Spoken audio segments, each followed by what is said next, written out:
Hello my दोस्तों, आपका स्वागत है हमारे यूट्यूब चैनल ऑलवेज न्यू 142 पर। तो आज हम लोग पढ़ेंगे क्लास 9th हिस्ट्री का लेसन नंबर है 3, जिनका नाम है फ्रांस की क्रांति। पार्ट 1 तो हम लोग पहले भी पढ़ चुके हैं कि फ्रांस में क्रांति हुई तो आखिर क्यों हुई। इसके कई कारण हमने देखा, जिनमें सबसे पहला कारण हमने देखा था कि राजनीतिक कारण, कि राजा निरंकुश थे, भोग विलास में व्यतीत जीवन कर रहे थे, राजकाज पर ध्यान नहीं, विलासता का जीवन, जिसके कारण लोग कष्ट में जाते जा रहे थे, परिणाम क्रांति हुई। कुछ थे आर्थिक कारण, कि देश पर न कर व्यवस्था सही नहीं थी, कर वसूलने का अधिकार किसी टैक्स फॉर्मर को दे दिया जाता था, टैक्स फॉर्मर मनमाने ढंग से कर वसूलते थे, जिसके कारण आम जनता को लग रहा था कि हमारा राजा सही नहीं है। इसके तीसरे कारण थे सामाजिक कारण, क्योंकि पूरा समाज 3 वर्गों में बटा था। कुलीन थे, पादरी थे और जनसाधारण लोग थे। सर्वसाधारण लोग जो थे वो गरीब थे, लेकिन कर देने का अधिकार उसी को था। कुलीन और पादरी के पास जमीनें ज्यादा थी, कर देने का अधिकार उसे नहीं था। तमाम सी बातों के बाद न लोगों को लगा कि राजा सही नहीं है, और ठीक उसी समय कुछ बौद्धिक लोग आए, जिनमें बाल्तेयर थे, रूसो थे, मॉन्टेस्क्यू थे, और इन्होंने ऐसी लेख, उपन्यास, नाटक लिखे, जाइए पीछे बैठिए, लिखे, जिसके कारण क्या होता है कि पूरे देश में आक्रोश की भावना फैल जाती है। परिणाम क्या होता है? क्रांति होती है। क्या? तो कल हम लोग क्रांति के बारे में पढ़े थे, लेकिन आज थोड़ा सा हम लोग उसके आगे की घटना के बारे में पढ़ेंगे। लेकिन उससे पहले थोड़ा सा मोटिवेशनल हो जाए।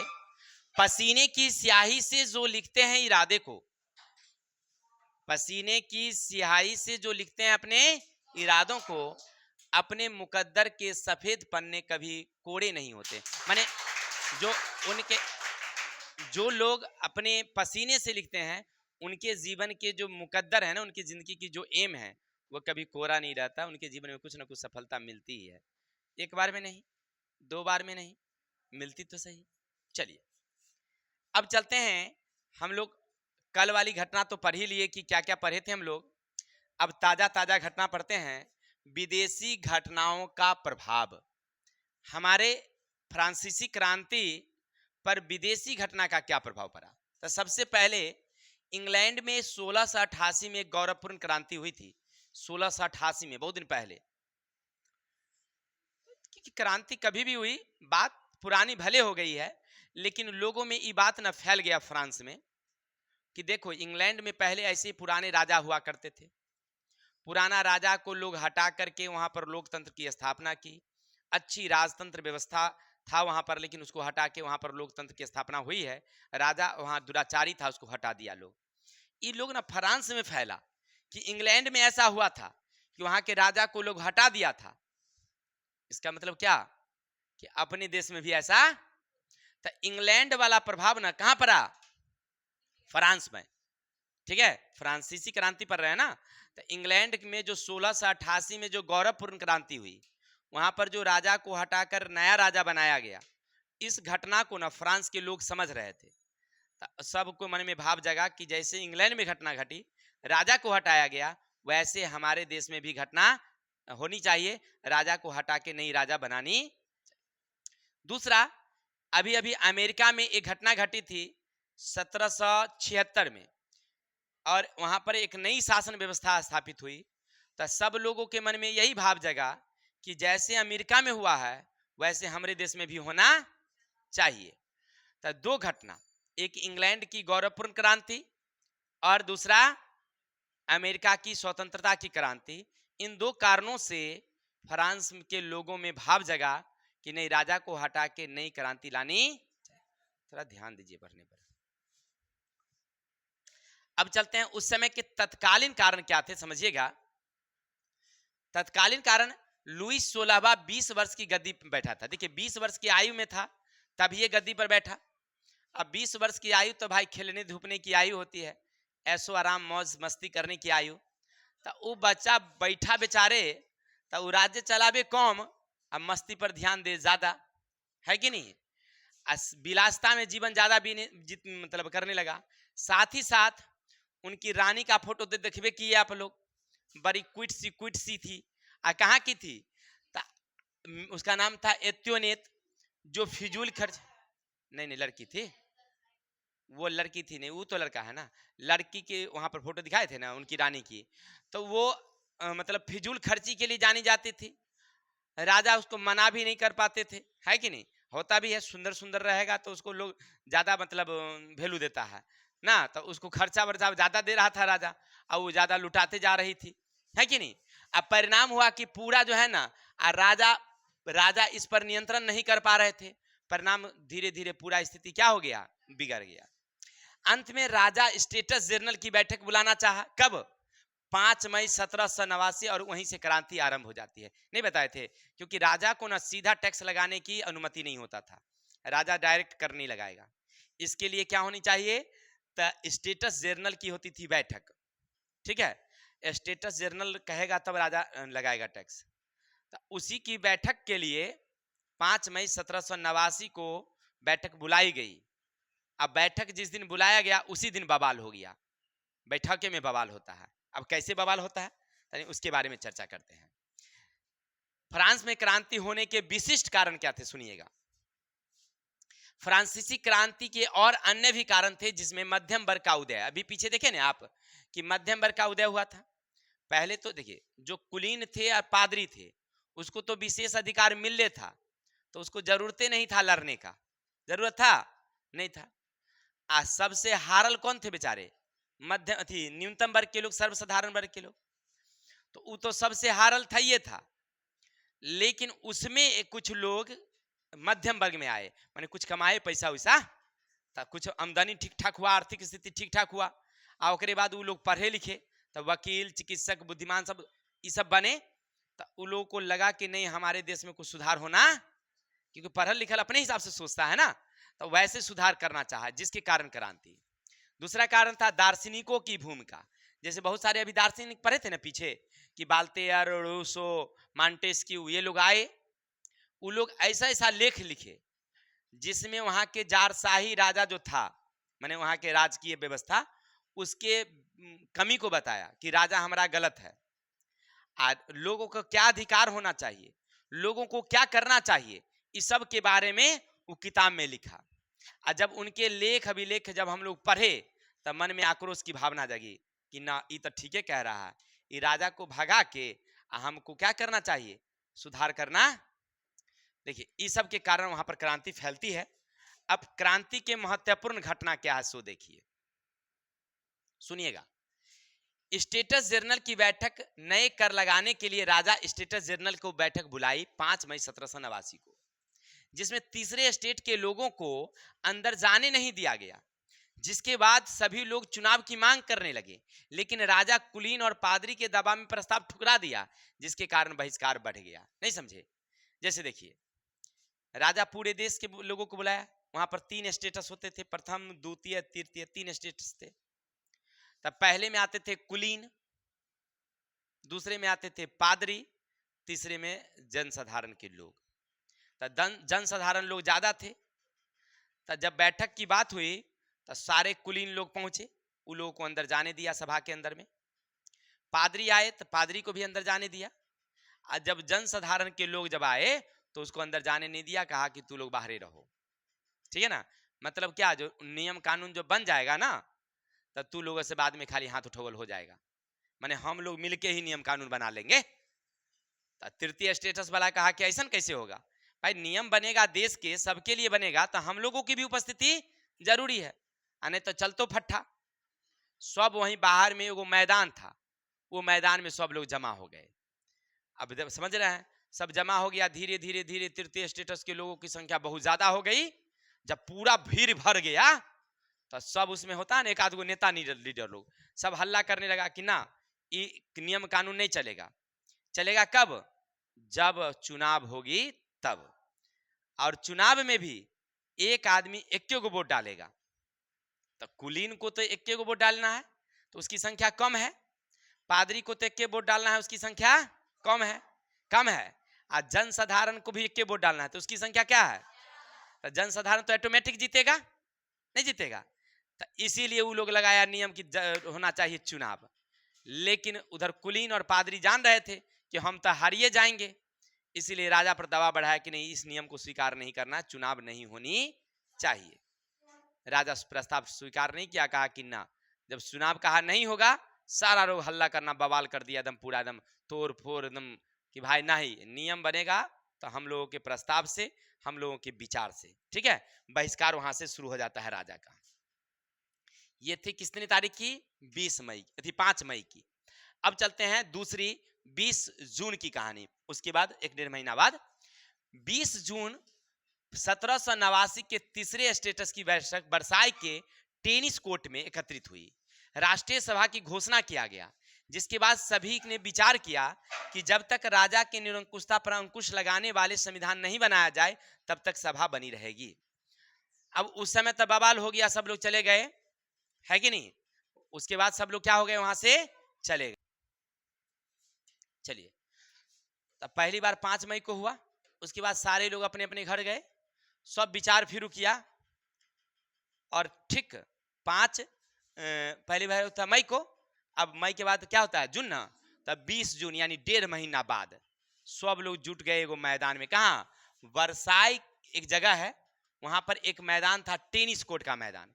उस मैदान में सब वही तृतीय स्टेटस के लोग जुटे, और सब लोग उसमें प्रस्ताव पारित किए कि देखो, एक ऐसा संविधान सब लोग मिलके बनाओ कि राजा के जो निरंकुशता है, फिजूल खर्ची है, जो गलती है, इस पर अंकुश लगाने वाला संविधान, यानी हम सब मिल के बनाएंगे। और वही हुआ, सब लोग बनाया और कहा कि इस सभा जो है राष्ट्रीय सभा होगी। इस सभा का क्या नाम रखा जाएगा? और समय समय पर बैठक होगी। राजा जब तक नहीं सुधरेगा तब तक सब लोग आंदोलन करते रहेंगे। और सब मिलके एक सभा का मतलब एगो पार्टी बना लिया, जनसाधारण को पार्टी बना लिया, जिसका नाम रखा राष्ट्रीय सभा। अब समय समय पर राजा पर दबाव बनाते जा रहा था। अब आगे बढ़िए। इसके बाद वास्तिल का पतन हो गया। वास्तिल क्या होता है समझिएगा, राजा का ना एक महत्वपूर्ण जगह था, मतलब क्या कहते हैं उसको, कोर्ट, कोर्ट समझिए उसको, या जेल समझिए, वास्तिल के नाम से प्रसिद्ध था। पूरे फ्रांस की प्रसिद्ध जेलों में एक था। वहां पर बहुत सारे कैदी लोग थे, ठीक है। जब इस सभा बन गई वर्साई में, आंदोलन जब बढ़ गया, तो राजा ना उस आंदोलन को खत्म करने के लिए अपने कुछ लोगों को भेज दिया, माने सेना को भेजा। बस सारे क्रांतिकारी जो तृतीय स्टेटस के लोग थे, दोनों के बीच में बवाल हुआ। ये लोग ना क्या किया, राजा पर उल्टा आक्रमण कर दिया। तो सबसे पहले वास्तिल जो जगह थी उस पर वो आक्रमण कर दिए। 1789 फ्रांस में फसल नष्ट होने के कारण वहां पर महंगाई बढ़ गई। महंगाई बढ़ने के महिलाओं ने पाव रोटी की दुकानों पर हमला कर दिया। रोकने के लिए राजा ने अपनी सेना भेज दी, जिसके कारण जनता राजा के प्रसिद्ध जेल वास्तिल पर हमला कर दिया। सभी कैदी को रिहा, अनाज को लूट लिया, और 14 जुलाई को फ्रांस की स्वतंत्रता दिवस मना दिया गया। मतलब समझे क्या हुआ कि 1789 में तो क्रांति उधर चली रहती 5 मई या 20 जून को, अचानक वहां पर फसल नष्ट हो गया। अचानक मतलब क्या, बारिश उरिश नहीं हुआ, फसल नष्ट हो गया, महंगाई बढ़ गई, राजा की तरफ से कोई आश्वासन नहीं हुआ, लोग गरीब हो गए, भूखमरी हो गई, अनाज की कमी हो गई। और वहाँ का सबसे मुख्य भोजन है पाव रोटी, ठीक है ना। बहुत जगह का अपना अपना तरीका होता है। तो वहाँ पर ना लोग पाव रोटी, अभी अपने यहाँ भी खाता है लेकिन कम खाता है, वहाँ पर ज़्यादा लोग खाता है पाव रोटी। तब पाव रोटी वहाँ पर खाए, तब वो लोग पाव रोटी भी मिलना बंद हो गया, ये हड़ताल हो गया। तब महिला सबको जब भूखमरी लगी, तब पाव रोटी की दुकान सब पर हमला कर दिया। अब जो दुकानदार होते थे, जो पूंजीपति होते थे, वो राजा को शिकायत किया। राजा अपनी सेना भेजा, और जैसी सेना भेजा तो लोगों के बीच में झड़प हो गई। अब मान लिया हम लूटेंगे, आप रोकिएगा, तो नहीं होगा लड़ाई। बस जनता के बीच में लड़ाई हुआ, जनता सब हमला कर दिया। कहाँ? वास्तिल पर। वास्तिल जो थाना था, मतलब जेल था, उस पर बहुत सारे कैदी थे, सब कैदी को भगा दिया, खोल के भागो, उसको लूट फूट के तोड़ ताड़ दिया वो जेल को। साथ ही साथ वहां पर जितना अनाज था, राजा का खजाना था, सबको क्या कर लिया, वो लूट लिया, ठीक है। चलिए, अब राष्ट्रीय सभा की उपलब्धि देखिए। अब राष्ट्रीय सभा जो अभी बना था पहले 20 जून को, 4 अगस्त 1789 को राष्ट्रीय सभा की बैठक फिर से हुई, रात भर चलती रही। यह निर्णय लिया गया कि सामंती प्रथा को समाप्त कर दिया जाएगा, चर्च के जो अधिकार हैं उसको हटा दिया जाएगा, 27 अगस्त 1789 को मानव नागरिक अधिकार की घोषणा कर दी गई। तो अभी पीछे आपने देखा कि 14 जुलाई को फ्रांस को स्वतंत्र घोषित कर दिया गया कि राजा का कोई नियम अब नहीं चलेगा, हम लोग स्वतंत्र है। ये कौन किया? तृतीय स्टेटस वाले जेल पर हमला करके, क्योंकि राजा तो वहां हार न गया। देखिए आपका जेल है, आपके जेल से हम आदमी को रिहा कर दिए, तो समझिए कि हमारी जीत हुई, आपकी वहां पर हार हुई, सेना वहां हार गया। तो लोग ना स्वतंत्र घोषित कर दिया कि राजा का कोई नियम नहीं चलेगा। लेकिन उसके बाद भी 4 अगस्त 1789 को फिर से सभा की बैठक हुई। बताए पहले ही कि सभा बार बार बैठती थी, समय समय पर बैठती रही। तो फिर से बैठक हुई और उसके बाद उस सब निर्णय लिया कि देखिए पहले तो देश में जो सामंती प्रथा है, सामंती का मतलब जो जमीन सबसे ज्यादा कुलीनों के पास है, पादरियों के पास है, उस सब को खत्म करिए। तो कुलीन का जमीन छीनिए। अब पादरी को जो अधिकार है पढ़ाने लिखाने पूजा पाठ करने का जो अधिकार है, वो पादरी से अधिकार छीनिए। समझ रहे ना? माने कुलीन पर भी पाबंद और पादरी पर भी पाबंद लगाना है। तो दोनों पर पाबंद लगाने के लिए नियम बनाया गया कि कुलीन का जो जमीन है ज्यादा, उसको छीना जाए। नियम ऐसा बनना चाहिए कि किसी के पास ज्यादा जमीन नहीं है, जो ज्यादा रखेगा वो ज्यादा टैक्स देगा। समझ में आई बात है? अब पादरी को जो नियम है, जो पढ़ाएगा लिखाएगा वही स्कूल में, तो वो सब नहीं चलेगा। अब जिसको मन होगा सब पढ़ावेगा। ठीक है? मैंने इस तरह के कई नियम बनाए गए, जिसको कहते हैं मानव अधिकार की घोषणा। मानव अधिकार की घोषणा 27 अगस्त 1789 को बनाया गया। वो लोग वहां पर घोषणा कर दिए सभा में। अब आगे चलिए। अब इसके बाद 1791 में संविधान बना। 1791 में, वो 1789 की बात थी। राष्ट्रीय सभा फ्रांस के लिए एक नया संविधान बनाया गया। राजा को पकड़ के लोग जेल में डाल दिया। राजा जो थे कौन? लुई 16वां, उनकी पत्नी थी मेरी एंटोइनेट, उनको और उनके और सारे लोगों को पकड़ के सबको कहाँ रख दिया गया? जेल में। तो राजा हट गया। अब राजा कोई नहीं है फ्रांस में, अभी राजा कोई नहीं है, तो शासन चलना चाहिए ना। तो आम जनता मिलके ही शासन चला रहा था, तो सब मिलके वो संविधान बनाया। फ्रांस के लिए एक नया संविधान बना, जिसके अनुसार फ्रांस में निरंकुश राजतंत्र के स्थान पर संविधानिक राजतंत्र की व्यवस्था की गई, जिसमें राजा के अधिकार पर भी अंकुश लगाई गई। माने राजा के अधिकार जो है उसको भी कम कर दिया गया, वो भी अब रहेगा ऐसा। इसके बाद देखिए जैकोबियन दल का गठन हुआ। 1791 में युद्ध अनेक लोग मारे गए, जिसमें देश में अराजकता की स्थिति उत्पन्न हो गई। मानव अधिकार पर ऊंचे लोगों का अधिकार हो गया, जिसके बाद सभी नीचे तबके के लोगों ने मिलकर एक फिर से संगठन बनाया, जिसका नाम रखा गया जैकोबियन दल। पहले राष्ट्रीय सभा थी, इसके बाद 1791 में फिर से युद्ध हुआ। वहां युद्ध हुआ तो बहुत सारे लोग मारे गए। तब मारे गए उस युद्ध में तो कौन भाग लिया था? तो न्यूनतम वर्ग के लोग ही भाग लिए थे। तब भाग लिए तो वो जो राष्ट्रीय सभा था उस पर ऊंचे लोगों का फिर से अधिकार हो गया। फिर नीचे तबके के लोग जो थे, जनसाधारण तृतीय वर्ग के लोग, वो फिर विचार किए कि ना ऐसे काम नहीं चलेगा। सब लोग फिर से मिल करके एक नई पार्टी बनाया, जिसका नाम रखा जैकोबियन दल। पहले रखा था कौन? राष्ट्रीय सभा। अब कौन दल बनाया? किसने बनाया? तृतीय स्टेटस के लोग, निचले स्तर के लोग। ठीक है? अब देखिए पूरे राज्य में आतंक का माहौल हो गया, पूरा एकदम बवाल हो गया। पूरा लोग सब जैकोबियन दल वाला सब जो है एकदम तोड़ फोड़ करना शुरू किया। अंत में क्या होता देखिए, जारशाही समाप्त करने के बाद रॉबस्पियर देश पर शासन स्थापित कर लिया, जिसमें निचले वर्ग के अधिकारों की रक्षा की गई। इसी सहयोग से 28 जुलाई 1794 को राजा रानी को गिलोटिन पर चढ़ाकर फांसी दे दी गई। समझ रहे ना? अभी राजा रानी कहाँ थे? जेल में। अब जैकोबियन दल वाला देखा कि सब राजे के कारण हो गया, क्योंकि राजा का आदमी उसमें लड़ा था, ऊंचे वर्ग के लोग और नीचे वर्ग के लोगों के बीच में लड़ाई हुई, सब उसमें ऊंचा वर्ग जीत लिया, बहुत सारे लोग मारे गए। तो सब सोचा कि ना ऐसे नहीं होगा, ये रजबे को खत्म कर दो। नहीं, बस राजा को ही फांसी की सजा दे दिया। सब मिल के पकड़ के चढ़ा दिया, ठुठी बार पकड़ के बोला बात खत्म। अब मेन आदमी खत्म हो जाता तो फिर लड़ाई होती है क्या?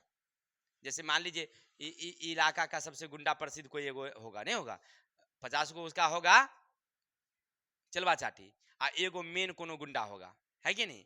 अब मेने गुंडा अगर खत्म हो जाए तो छुटका का काम चलेगा? सब छुटका सब भाग जाता है, छिटपिट हो जाता है। तो वही बात वहां पर था कि राजे को क्या कर दिया गया, बस कहानी खत्म, गिलोटिन पर चढ़ा के फांसी। अब चलिए, अब वहां पर क्या होता है, क्योंकि अभी तो कोई राजा है नहीं। 1789 में क्रांति हुई, तब से कोई राजा था नहीं, तब से कोई राजा कुछ दिन यानी कि 1791, 92, 93, 94, 1804 तक यानी बिना राजा का फ्रांस रहा। जनसाधारण लोग शासन चलाए, संविधान बनाए, सब कुछ किए।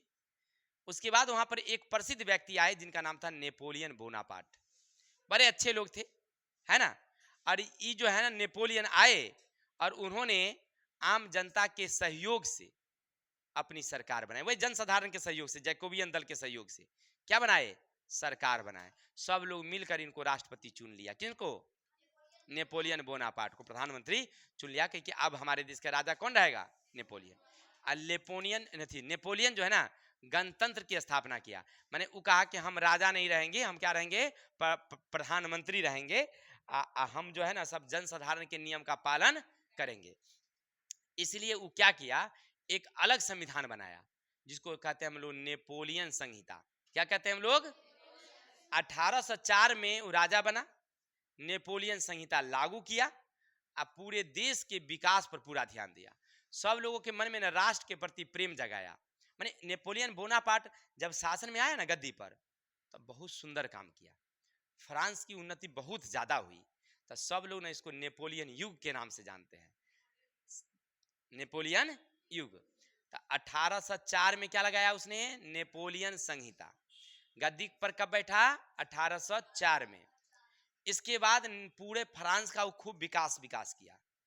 साथ ही साथ वो क्या किया, बड़ा अच्छा व्यक्ति था, गणतंत्र की तो स्थापना अपने देश में किया।